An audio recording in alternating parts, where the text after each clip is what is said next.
नमस्कार, KTV news में आपका स्वागत है। मैं हूं स्तुति और आइए एक नजर डालते हैं शहर की प्रमुख सुर्खियों पर।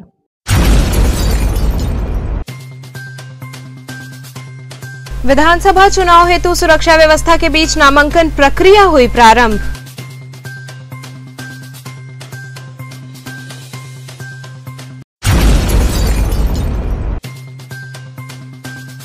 अपर नगर आयुक्त ने निषाद समाज गेल इंडिया के सदस्यों संघ की बैठक।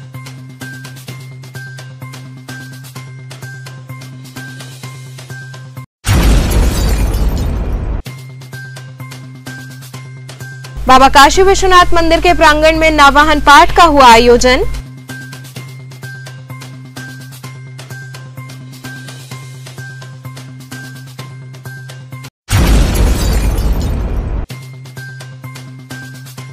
और 100 कुंडीय हवन रुद्र महायज्ञ के संदर्भ में आयोजित हुई प्रेस वार्ता।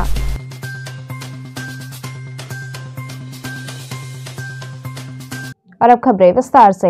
विधानसभा चुनाव हेतु सुरक्षा व्यवस्था के बीच नामांकन की प्रक्रिया प्रारंभ हुई। विधानसभा चुनाव हेतु गुरुवार से नामांकन की प्रक्रिया प्रारंभ हो गई। इस दौरान नामांकन स्थल का निरीक्षण करने आईजी जोन के सत्यनारायण मौके पर पहुंचे और नामांकन कक्ष का निरीक्षण करते हुए आवश्यक दिशा निर्देश दिए। उनके साथ एसपी ग्रामीण भी मौजूद रहे। वहीं नामांकन स्थल के पास कोविड हेल्प डेस्क भी सीएमओ के निर्देश पर लगाया गया। कोविड हेल्प डेस्क पर स्वास्थ्यकर्मी नामांकन करने आ रहे लोगों की जाँच करने के बाद ही नामांकन कक्ष के अंदर जाने दिया जा रहा था। साथ ही इमरजेंसी के लिए एक एम्बुलेंस भी कैंपस में लगाई गई है। ये नामांकन आज से शुरू हुआ 7वां फेज का। ये इस नामांकन के दौरान मैं पूरा सुरक्षा व्यवस्था को देखने के लिए अभी आया था। पर्याप्त मात्रा में जो बैरियर्स लगी गई है कलेक्ट्रेट का चारों ओर, और जो 5 जो नामांकन केंद्र है कलेक्ट्रेट में, 5 केंद्रों पर जो है पर्याप्त पुलिस बल तैनात की गई है और डीएफएमडी का भी डिप्लॉय किया गया है। डीएफएमडी के जरिया और एचएचएमडी के साथ जो है जो भी नामांकन करने जाएंगे उनका चेकिंग करा के फिर अंदर भेजा जाएगा। तो वाहनों के लिए पार्किंग का व्यवस्था अलग कर दी गई है, तो वहां से पार्किंग करके फिर कोई भी गाड़ी के साथ अंदर नहीं आएगा, वहां से फिर पैदल आना होगा। तो इस प्रकार की व्यवस्था कर दी गई। सिटी में भी जगह जगह पर चेकिंग के लिए कमिश्नर सर ने जो व्यवस्था कर दिया गया है, तो पर्याप्त सुरक्षा व्यवस्था की गई है। सर, कितने नामांकन कक्ष बनाए गए हैं? 5 नामांकन कक्ष बनी हुई है और 5 में जो है वो फोर्स्ड। अपर नगर आयुक्त ने निषाद समाज गेल इंडिया के सदस्यों संग बैठक की। निषाद समाज गेल इंडिया और अपर नगर आयुक्त की बैठक आयोजित की गई। बैठक के दौरान निषादों की जितनी भी समस्या और इंजन को लेकर परेशानी थी, अधिकारियों द्वारा उसका समाधान किया गया। साथ ही इंजन दिए जाने का आश्वासन दिया गया। बैठक में मुख्य रूप से प्रमोद मांझी, बबलू मांझी, पप्पू मांझी, शंभू मांझी आदि लोग उपस्थित रहे। वहीं बैठक होने के बाद नाविक समाज ने हर्ष व्यक्त किया। एक वार्ता के दौरान निषाद समाज के लोगों ने बताया कि अपर नगर आयुक्त ने 2 महीने में मांगे पूरी करने की बात कही है, जिसका निषाद समाज स्वागत करता है। देखिए, जो अपर नगर आयुक्त हैं, हम लोग से मीटिंग हुआ है। जैसे हमारे समाज के जो वरिष्ठ अधिकारी थे, समाज के लोग छोटे बड़े से मिला के करीब 12 लोग कल वहाँ पे गए थे।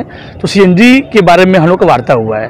तो सीएनजी काफ़ी दिनों से हम लोग के मोटर बोट पे नहीं लग पा रही है, तो हम लोग एग्री हैं लगाने के लिए। जो अधिकारी थे, जो हम लोग मांग रखे हैं अपनी कि हम लोग को ये इंजन चाहिए, ये इंजन हम लोग के लिए लाइफ टाइम के लिए अच्छा पड़ेगा। तो अपर नगर आयुक्त साहब से हम लोग की मीटिंग हुई। वहाँ कुछ और अधिकारी थे, हम लोग का वार्ता वहाँ पे हुआ है। जो हम लोग मांग किए हैं, वो हम लोग मांग जो हम लोग किए हैं उस पर वो लोग सहमति जताए हैं। तो हम लोग 2 महीने का वो टाइम दिए हैं कि 2 महीने के अंदर आप लोग का इंजन आप लोग के हाथ में मिल जाएगा, फिर आप लोग लगवा लीजिएगा। तो संतुष्ट है आप? हम लोग बहुत संतुष्ट हैं। हम लोग पहले भी संतुष्ट थे, क्योंकि देखिए हमारा जो काशी है एक ऊंचा इसका नाम हो गया है। जो हम लोग की डीजल वाली नावें चलती हैं इस गंगा में, तो उससे धुआं फेंकता है, तो हम लोग को भी अच्छा नहीं लगता है। तो सरकार की तरफ से हम लोग को जो इंजनें मिल रही हैं, जो इंजन वहाँ पे ले जाएगी, उसमें पेट्रोल और गैस कराएगा, तो उसको सुरक्षा को देखते हुए हम लोग अपने नाव में लगाएंगे और उसको चल। बाबा काशी विश्वनाथ मंदिर के प्रांगण में नवाहन पाठ का आयोजन किया गया। बाबा काशी विश्वनाथ मंदिर के प्रांगण में चल रहे नवाहन पाठ के दूसरे दिन प्रभु श्री राम के जन्मोत्सव के प्रसंग का संगीतमय संस्मरण हुआ, जिसमें काफी संख्या में श्रद्धालुओं ने भक्तिभाव से विभोर होकर रामचरितमानस पाठ का श्रवण किया। यह नवाहन पाठ व्यास सूर्यलाल के सानिध्य में पूरे 151 ब्राह्मणों द्वारा संपन्न कराया जा रहा है। 100 कुंडी हवन रुद्र महायज्ञ की जानकारी संत श्री नेपाली बाबा ने एक पत्रकार वार्ता के दौरान दी। संत आत्मानंद दास महत्यागी नेपाली बाबा के सानिध्य में कोरोना शमनार्थ विश्व कल्याण हेतु वाराणसी में मां गंगा के पावन तट पर 100 कुंडीय हवन सीताराम नाम जप रुद्र महायज्ञ का आयोजन किया जा रहा है। महायज्ञ डुमरी नगर पंचायत सूजाबाद गायघाट के सामने उस पार में होगा। इसकी तैयारियां जोरों शोरों से चल रही हैं। इस बात की जानकारी एक प्रेस वार्ता के दौरान संत श्री नेपाली बाबा ने दी। गुरुजी, आज किस लिए प्रेस कॉन्फ्रेंस बुलाई गई है? तो ये कॉन्फ्रेंस बुलाने का ही कारण है, यह जो कोरोना जैसा महाबीमारी जो हमारे पूरे पूरा महाविश्व जो प्रभावित है, उस कोरोना महाबीमारी को यहाँ से दूर करने के लिए, समाप्त करने के लिए यह जो महायज्ञ की जो रचना की गई है, और इसीलिए मैं यह बुलाया कि संदेश को आप लोग पूरा विश्व में दो कि ऐसा ही जगह जगह पर लोग करें कि हम इस महामारी से वंचित हो जाएं। कब से और किस तरह का ये यज्ञ है? यह यज्ञ 20 फरवरी से चल करके 2 मार्च को समाप्त होगा। अच्छा, हाँ। क्या इसका मुख्य उद्देश्य क्या है? कितने लोग इस यज्ञ में कहाँ के इस यज्ञ में मुख्य यही है कि हम किसी भी प्रकार के बीमारियों से हमारी सफलता सुनिश्चित है। सफलता सुनिश्चित है। इसमें 1100 दंपति इंद्र और इंद्राणी के रूप में मुकुट बांध करके हवन करेंगे, और 1008 जो है शिवलिंग, वह शिवलिंग कौन होगा? तो नर्मदेश्वर होगा, जिसको स्थापना करके और रुद्राभिषेक रातों दिन चलेगा, वह 9 दिन तक चलेगा।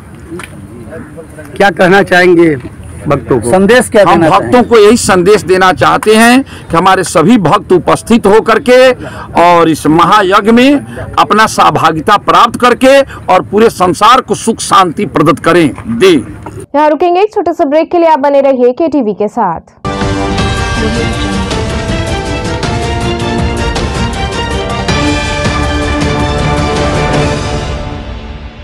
खबरों से जुड़े रहने के लिए हमारे चैनल KTV वाराणसी को सब्सक्राइब करें और लेटेस्ट अपडेट्स के लिए बेल आइकन को प्रेस करें।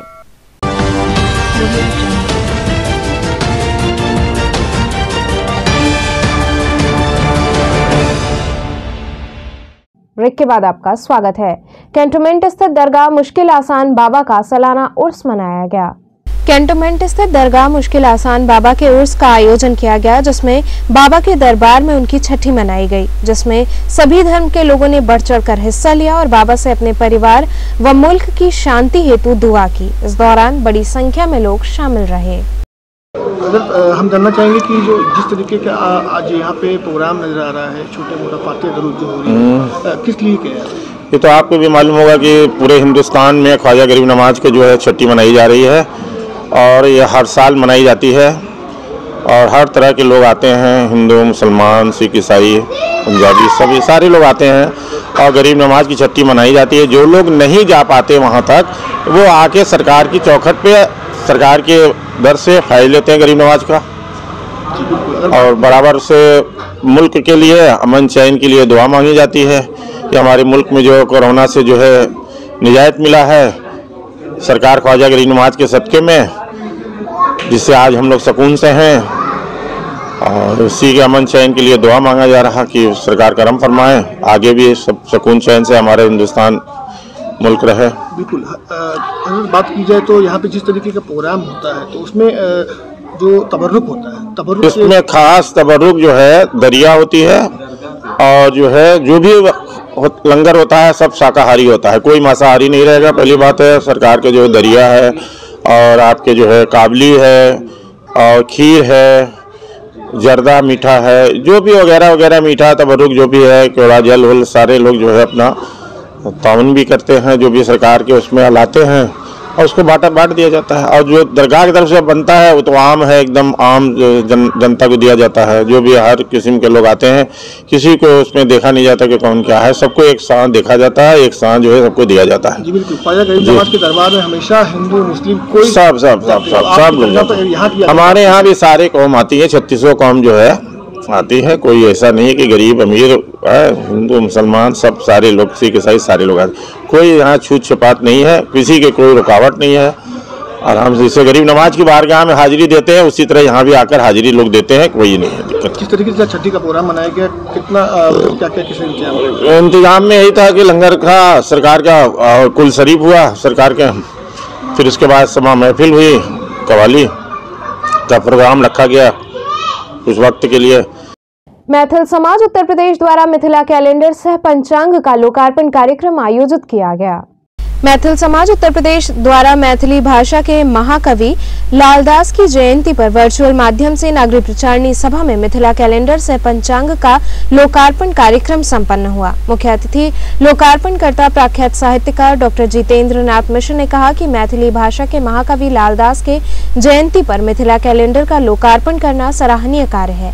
मिथिला कैलेंडर सह पंचांग में श्री काशी विश्वनाथ कॉरिडोर, विश्व प्रसिद्ध दशाश्वमेध घाट की गंगा आरती, संस्था की वार्षिक गतिविधियां आदि के चित्रण के साथ दूर्वाक्षत मंत्र आदि का समावेश किया गया है। वर्चुअल लोकार्पण कार्यक्रम में संस्था के अध्यक्ष निरसन कुमार झा, दास पुष्कर, नागरिक प्रचारणी सभा के संयुक्त सचिव सभाजीत शुक्ल, सुधीर चौधरी इत्यादि लोग शामिल रहे। आज किस तरह का ये मिथिला समाज का कैलेंडर विमोचन हुआ, क्या संदेश दे रहे हैं? आज मिथिला समाज का जो ये कैलेंडर विमोचन हुआ है, लोकार्पित हुआ है, यह श्री गौतम झा जी और निरसन झा जी के और इनके सहयोगियों के अथक परिश्रम का परिणाम है। इन लोगों ने जो कार्य किया है, जो कार्य कर रहे हैं, वो अत्यंत ही प्रशंसनीय है और इनके उज्जवल भविष्य की कामना करता हूँ। ईश्वर से प्रार्थना करता हूँ इन लोगों को अद्भुत ताकत दे। जो कार्य ये लोग साल भर करते आ रहे हैं, पूरे मिथिला समाज के लोगों को, पूरे मिथिलांचल के कल्चर को उत्तर प्रदेश अन्य राज्यों से जोड़ने का काम कर रहे हैं, ये बहुत ही प्रशंसनीय है, बहुत ही महत्वपूर्ण है और देश की एकता और अखंडता को बनाए रखने में एक बहुत बड़े कार्य को ये कर रहे हैं, जिसके लिए बधाई के पात्र है, प्रशंसनीय है। इनको बहुत बहुत साधुवाद देता हूँ और आगे भी इनके हर कार्यक्रम में जब भी मेरी आवश्यकता पड़ेगी, मैं इनके साथ कदम से कदम मिला के खड़ा रहने का वादा करता हूँ। गुरु जी, आज किस तरह का ये कैलेंडर विमोचन हुआ, क्या संदेश दे रहे हैं? मैथिल समाज बनारस की एक बहुत प्रतिष्ठित और पूरे साल अपनी क्रियाशीलता से बनारस के लोगों का ही नहीं, प्रदेश और देश के लोगों का ध्यान आकर्षित करने वाली लघु कलेवर की बहुत बड़ी संस्था है। और विद्यापति महोत्सव के साथ ही मिथिला में उत्पन्न हुए जितनी महान विभूतियां हैं, उन सबके जयंती, पुण्यतिथि, उनके व्यक्तित्व और कृतित्व को लेकर के यह पूरे साल आयोजन करते हैं। अभी जो कोरोना काल रहा है, लंबा समय विपत्ति का रहा है, उसमें सेवा का कार्य भी इन लोगों ने बहुत ऊंचे पैमाने पर बहुत प्रशंसनीय किया। आज इनका मैथिल समाज का कैलेंडर ये लोकार्पित हुआ है और आप जानते हैं कि समाज का कैलेंडर लोकार्पित होना अपने आप में सांस्कृतिक दृष्टि से बड़ा महत्वपूर्ण कार्य है, जिसे हम लोग भारतीय संस्कृति कहते हैं, जानते हैं। वह वास्तव में अयोध्या और मिथिला की संस्कृतियों का समन्वय ही है। अगर अयोध्या और मिथिला की संस्कृतियों को अलग कर दिया जाए तो भारतीय संस्कृति का कोई प्रारूप बनता नहीं है। तो नाम तो है मैथिल कैलेंडर, लेकिन यह भारतीय कैलेंडर है, भारतीय संस्कृति का कैलेंडर है और इसके पीछे यह इच्छा है कि हमारा समाज अपनी सांस्कृतिक परंपराओं, अपनी धार्मिक परंपराओं, अपनी मान्यताओं, रीति रिवाजों, इनके अनुसार निष्ठापूर्वक जीवन यापन करे। तो समाज में इस मामले में पूरी जागरूकता रहे, लोगों को अपने आप प्रेरणा प्राप्त होता रहे इन चीज़ों का। इसके लिए यह कैलेंडर ये लोग बड़ी श्रद्धा के साथ प्रतिवर्ष केवल प्रकाशित ही नहीं करते हैं, हजारों की संख्या में लोगों के यहाँ जा जाके पहुँचाते हैं। यह एक बहुत प्रशंसनीय कार्य है और ख़ास करके मैं तो इन लोगों से बहुत प्रेरणा लेता हूँ कि भाई अगर ऐसी सक्रियता हमारी सारी संस्थाओं में आ जाए तो बहुत बड़ा कार्य हो जाए। हैदराबाद से घर छोड़कर वाराणसी पहुंचे युवक को चौक थाने की पुलिस ने परिजनों को सुपुर्द किया। उगोड़ा थाना छितनाका जनपद हैदराबाद का रहने वाला रामू नामक युवक किसी बात को लेकर 5 फरवरी को अपने घर से निकल गया था, जो भटकते भटकते वाराणसी पहुंच गया, जहां चुनाव के कारण संदिग्ध लोगों की चेकिंग की जा रही थी। इसी दौरान युवक को पुलिस कर्मियों ने देखा तो पूछताछ की, जिस पर युवक ने आपबीती सुनाई। पुलिस कर्मियों ने युवक को थाना चौक लाया, जहाँ सारी स्थिति से अवगत होने के बाद थाना प्रभारी शिवाकांत मिश्रा ने युवक के परिजनों से संपर्क किया और परिजनों के पहुंचने पर थाना परिसर में कानूनी कार्रवाई के बाद युवक को परिजनों को सुपुर्द कर दिया गया। कहाँ रहते हैं? हैदराबाद। तो बनारस कैसे आए? ट्रेन में आए। यानी कैसे क्यों आए बनारस घर छोड़ करके? घर छोड़ के बोले तो मेरा घर का टेंशन है। क्या किस तरह की टेंशन है? क्या चाहते हैं आप परिवार को परेशान किए? वो घर में का पूरा टेंशन है, इसके वजह से मैं आ गया। घर में तो क्या घर में रहने का मन नहीं है आपका? मन नहीं है। क्यों, कारण क्या है? वही घर में का बहुत टेंशन से, इसके वजह से मैं निकल गया। तो अब आपके परिवार के लोग आए हैं, ले जा रहे हैं। हाँ। तो आपको घर ले जा रहे हैं, तो क्या फिर कोई घटना घटेगी क्या? फिर नहीं रहेंगे घर में? रहते। क्या आपको दिक्कत है? क्या परेशानी? अपनी बात घर को बताइए। सब परेशानी, एक बात तो नहीं है, वो पूरा परेशानी है वैसा। यहाँ थाने पे आपके लिए आपके साथ व्यवहार कैसा था? तो मैं अकेले आया, अकेले से रहना होंगे बोल के मैं आ गया। यहाँ कितने दिन से हैं बनारस में? तो ये 5 तारीख को वहाँ से निकला, यहाँ कल यहाँ पे पहुँचा, कल यहाँ पे पहुँचा बस। तो पुलिस किससे भेंट हुआ आपका कि आप थाने में आ गए? बोले तो किससे मुलाकात हुई आपकी? मेरे मुलाकात किससे भी नहीं है। वो पांडव भैया के पास गया, ऐसा दो बैग था बोल के, एक नाम होटल का नाम भूल गया मैं, वही बात होता है। तो अब थाने कैसे पहुँचे यहाँ पर? यहाँ पे बोल रहे हैं, वो होटल के पास गए तो उन लोग इधर लेके आए। कहाँ रहते हैं आप? हैदराबाद। हैदराबाद से क्यों बनारस आए हैं? मेरे भाई को ढूंढते आए थे। यहाँ का पुलिस वाले हमारे को इन्फॉर्म करे कि आपका भाई यहाँ है बोल के बोले थे, इसलिए हम यहाँ पे आए। तो भाई कैसे थाने में आ गया, क्या है पूरा बात? उन्होंने जरा घर में टेंशन से बाहर निकल गए, यहाँ तक पहुँचे बोल के हमारे को कलिश मालूम हुआ था कल रात में। थाने द्वारा सूचित किया गया? हाँ, थाने वाले हमारे को इन्फॉर्म करे थे, इसके वजह से यहाँ हम लोग आए थे। तो क्या कहना चाहेंगे? ये थाने वाले बहुत बहुत हेल्प करे हमारे को, बहुत बहुत धन्यवाद भैया। तो इनका मानसिक स्थिति सही नहीं है क्या?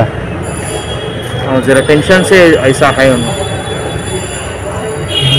थाने पे लोगों का व्यवहार कैसा था? बहुत बहुत अच्छा है भैया। तो चलते चलते पुनः एक नजर डालते हैं शहर की प्रमुख सुर्खियों पर।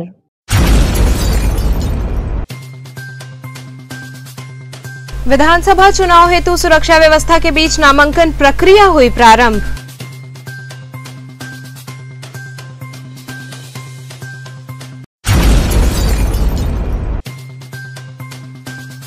अपर नगर आयुक्त ने निषाद समाज गेल इंडिया के सदस्यों संघ की बैठक।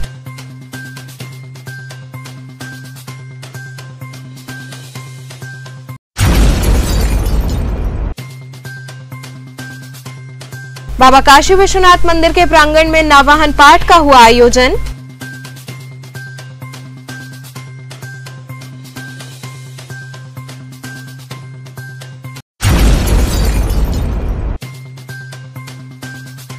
और 100 कुंडीय हवन रुद्र महायज्ञ के संदर्भ में आयोजित हुई प्रेस वार्ता।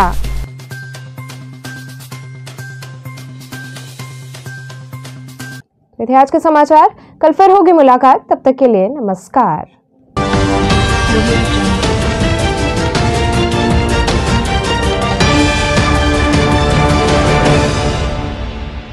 खबरों से जुड़े रहने के लिए हमारे चैनल KTV वाराणसी को सब्सक्राइब करें और लेटेस्ट अपडेट्स के लिए बेल आइकन को प्रेस करें।